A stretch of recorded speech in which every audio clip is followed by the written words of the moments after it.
What characteristics do the great traders in the world have?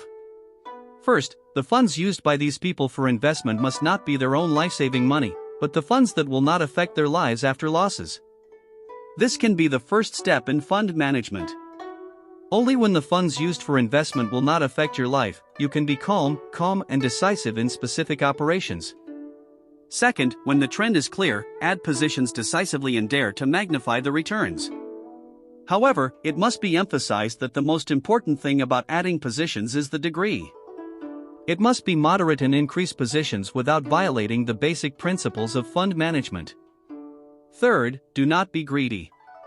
Even when the big trend is clear, even if you increase your positions, you still have to fully consider the adverse effects that a sudden reversal may have on the total funds.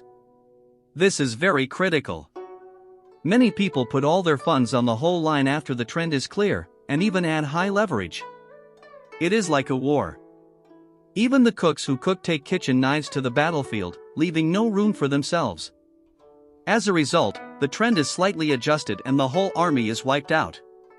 Even if the trend goes according to your original judgment and returns to the original track, you will no longer have a chance, because you have been eliminated by a small rebound or a small adjustment. You have no chance. Almost all the people who have suffered losses in investment that I have seen died on this principle. As long as people are greedy, they must be very careful and warn themselves.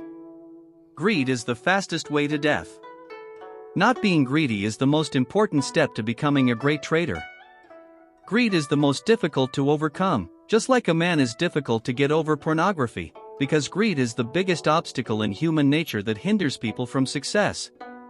So investing is actually practicing. How much energy you have corresponds to how much wealth you have. If your energy level is very low, your heart is like duckweed. How can you carry wealth? Why are there only a handful of great traders and so many mediocre traders? The difference lies in this point. The difference lies in whether you can do a good job of fund management. The key to good fund management is to overcome greed. Only by overcoming greed can we better avoid ubiquitous risks, make rational decisions, and operate according to reason and wisdom, rather than desire, let alone imagination.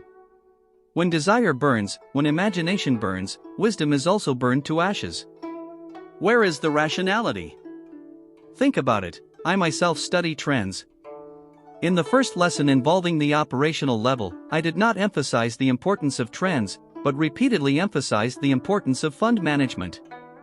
You can imagine how important fund management is.